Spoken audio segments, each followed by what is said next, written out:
নমস্কার বন্ধুরা, good morning, শুভ সকাল। আবারও একটা নতুন ভ্লগ নিয়ে তোমাদের কাছে চলে আসলাম। প্রত্যেক দিনে খুঁটিনাটি জিনিস তোমাদের সাথেই শেয়ার করি। যারা আমার নতুন বন্ধুরা রয়েছে, চ্যানেলটিকে এখনো সাবস্ক্রাইব করে পারোনি, চ্যানেলটিকে সাবস্ক্রাইব করে দিয়ে পাশে থাকা বেল আইকনটা প্রেস করে দিও। সবার আশীর্বাদ, বড়দের আশীর্বাদ আর ছোটদের ভালোবাসা নিয়ে আজকে ভ্লগটাকে শুরু করলাম। তো দেখো, আজকে সকালবেলা রান্নাঘরে চলে এসেছি। আর রান্নাঘরে তো বাড়ির থেকে দিয়ে গেছে, মানে আমার বাপের বাড়ির থেকে দিয়ে গেছে হচ্ছে ইঁচড়। তো অনেকটা বড় ইঁচড়, তো তাই ভাবলাম কি দিদিভাইকে হাফ দিয়ে দিয়েছি আর হাফ আমাদের জন্য রেখেছি। তো এই হাফটাই না অনেকটা, দেখো কতটা পুরো কড়া, বড় কড়াইতে বসেছি, বড় কড়াইয়ের এক কড়া মতো হয়ে গেছে।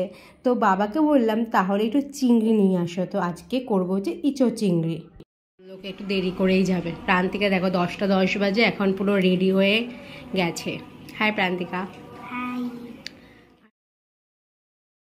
এদিকে বাবা, মানে পুচকুকে বাবার কাছে রেখে আমি চলে এসেছি রান্নাঘরে। আর ইঁচড়টা না আগের দিনই কেটে রেখে দিয়েছিলাম, তো এর জন্য না তাড়াতাড়ি হয়ে গেছে। তো তাড়াতাড়ি চিংড়িগুলো বেছে ইঁচড় চিংড়িটা রান্নাটা করেই ফেললাম। তো পুচকু এখনও পর্যন্ত ঘুমোচ্ছে। আর সকালে খাওয়া দাওয়া সবারই কমপ্লিট হয়ে গেছে। আর প্রান্তিকা তো স্কুলে চলে গেছেই দেখলে। তো ইঁচড় দেখো রান্নাটা আমার প্রায় কমপ্লিট হয়ে গেছে। একটু উপর থেকে গরম মশলা ছড়িয়ে দেব, দিয়ে নামিয়ে নেব। এই দেখো, সকালে এখনও খাওয়া হয়নি, এখন বেজে গেছে প্রায় 11টা। তো একটু ইঁচড় চিংড়ি নিয়ে নিলাম আর একটা ডিমের অমলেট করে নিলাম, আর সাথে দুটো রুটি। ইঁচড় চিংড়িগুলো প্রত্যেকটা অনেকটা হয়েছে না, প্রত্যেকটা বাটিতে একটু তুলে রাখলাম, কালকের জন্য হয়ে যাবে। মানে অনেকটা তো ইঁচড়। আর এইদিকে দেখো টমেটো দিয়ে একটা ডাল রান্না করেছি, মুসুরির ডাল। টমেটোর ডালটা খেতে না সবাই মোটামুটি খুবই ভালোবাসে। তো আর এইদিকে নিয়েছে ভোলা মাছের ঝাল। ভোলা মাছের ঝাল শাশুড়ি মা তৈরি করে রেখেছে। স্নান টান সব কমপ্লিট হয়ে গেছে, এই এখন বাজে প্রায় 1টা। তো সব হয়ে গেছে। পুচকুর যে কিছু জামা কাপড় ছিল সব কেচে কুচে আসলাম। মানে এত গরম পড়েছে, মানে উপরে ঘরে থাকাই যাচ্ছে না। তো বাবা পুচকুকে নিয়ে নিচের ঘরে চলে গেছে, আর আমি এই স্নান করে জাস্ট উঠলাম। আর শাশুড়ি মাও নিচে ঘরে রয়েছে। তো 1টা বাজে, ওরা খেতে দিতে হবে।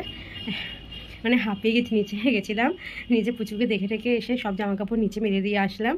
আর উপরে ছাদে তো মোটে যাওয়া যাচ্ছে না, তো যেতে হবে, কারণ মাসি অনেকগুলো কেচেছে। তো সেগুলো সব নিয়ে আসবো উপর থেকে, নাহলে জামা কাপড়ের রং সব যাবে। মানে এত রোদ, মানে শুকিয়ে গেছে সবই। তো আর সকালবেলা উঠে মানে যুদ্ধ বাঁধে এরকম, এই করব সেই করব এই করবো, তালগোল পাকাতে পাকাতে মানে হয়ে যায়। তাও হাজব্যান্ডের অফিস সকালবেলা নেই, ভাগ্য ভালো। যদি সকালে ডিউটি থাকতো তার মানে কি করতাম নিজেও জানতাম না। এই পুচকুটা, যেহেতু পুচকু ঠান্ডা গরমটা লেগেছে, তো ওষুধ দিয়েছি। তো ডাক্তারকে জিজ্ঞাসা করলাম যে ওষুধটা কোনটা দেবো, উনি আবার লিখে দিল। তো সেই ওষুধটা নাকের ড্রপটা দিচ্ছি। তো ঘর ঘর করছে বুকে, ছোটো মানুষ না। মানে এদিকে প্রান্তিকা, এদিকে আমার, এদিকে পুচকু, মানে 3জনের মানে লেগেই রয়েছে। আর শ্বশুরমশাইও সাথে রয়েছে, মানে 4জনের এরকম তালগোল, মানে 4জনের শ্বশুরমশাই দেখিয়ে এসছে। তো আজকে আবার রিপোর্ট নিয়ে যাবে। প্রান্তিকাকেও দেখিয়ে নিয়ে এসেছি ডক্টর। তো ডক্টর বলেছে 5-6 দিনে যদি না কমে তাহলে আবার টেস্ট করতে হবে, প্রান্তিকাকেও টেস্ট করতে হবে। তো এখন মানে ডাক্তার মানে কি বেশি দিন হয়ে গেলেই টেস্ট করতে দেয়। এই তো যাবো, দেখি 5-6 দিনে বললো তো কমে যাবে, দেখি এখন ঠাকুর করে যেন কমে যায়। আর এই আসলাম, এখন ঘরের টুকটাকি যে কাজকর্মগুলো রয়েছে সেগুলো করব। আর পুচকুর কাছে যাবো এখন, যেহেতু ঠান্ডা ঘন্টা লেগেছে, 2 ঘন্টা অন্তর অন্তর নাকের মধ্যে ড্রপ দিতে হচ্ছে আমার। মানে ঘুমিয়ে কি, মানে ঘুমিয়ে থাকলে দেওয়া যায়, আর যদি ঘুমিয়ে না থাকে নাক এদিক ওদিক সেদিক এদিক ঘোরাতে ঘোরাতে এদিক পড়বে ওদিক পড়বে এরকম হতে থাকে। তো এই, তো চলো আমি এবার ছাদ থেকে সব জামা কাপড়গুলো তুলে নিয়ে আসি, সেগুলো ভাঁজ টাজ করে রাখবো। পুচকু তো এখন ঘুমোচ্ছে। তো আর আজকে খেতে খেতে প্রায় বেজে গেছে 11টার বেশি। মানে এই টুকটুক করতে করতে চিংড়ি নিয়ে এসছে শ্বশুরমশাই বাজার থেকে। তো সেগুলো বেছে সে আবার রান্না করে কাটাকুটি সব করে ঠরে উঠে মানে তালগোল অবস্থা এরকম। প্রান্তিকাকে খেতে দেওয়া, ডাল ফটাফট করে করা, মানে কি তাড়াহুড়ো। তো শ্বশুরমশাই পুচকুকে রেখেছিল আর আমি এদিকে তাড়াহুড়ো করে সব কিছু করে নিয়েছি। তো চলো সাথে থাকো, দেখতে থাকো ব্লগটাকে। দেখো এবার যাচ্ছি ছাদে, আর রোদ দেখো, বাবা ওই পা দেবো এখানে, চটিটা প্রান্তিকা নিচে নিয়ে গেছে, দেখো অনেক কাঁচা হয়েছে। তো সেগুলো ফটাফট তুলে নিই, যা রোদ দেখো অবস্থা, মানে পা দিয়েছি পা পুরো পুড়ে যাচ্ছে, ফটাফট করে তুলে নিই। তো এখন বাজে প্রায় 4টে বেজে গেছে। তো এই প্রান্তিকাকে খাইয়ে সবে উঠলাম। পুচকু এখনও ঘুমোচ্ছে, আর শ্বশুরমশাই গেছে রিপোর্ট নিয়ে আসতে। তো আর শাশুড়িমা ঘুমোচ্ছে, মানে সবাই আছে।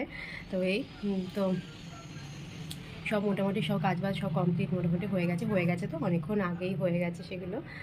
টুকটাক যেগুলো ছিল সেগুলোই করলাম। আর প্রান্তিকে যেমন সোয়েটারটার বোতাম ছিঁড়ে ফেলেছে, পুচকুর জামাগুলোর যেমন বাচ্চাদের জামাগুলো হয় না, ফিতাগুলো মানে খুব পাতলা পাতলা হয়, মানে একটা টানা দেওয়া থাকে তো, আর পরাতে গিয়ে ছিঁড়ে যায়। তো সেগুলো সুতোগুলো একটু টাইট করলাম, বোতামগুলোর মানে একবার সেই করে দেওয়া থাকে, তো পরাতে গিয়ে ছিঁড়ে যায়। তো তার জন্য একটু সেই বোতামগুলো একটু সেলাই করে নিলাম, এই করলাম। আর আমাদের এখানে না বাসন্তী পুজো হচ্ছে, তো শ্বশুরমশাই সকালে গিয়ে পুজোটা দিয়ে আসলো। এই এখনও পুজো চলছে এখনও।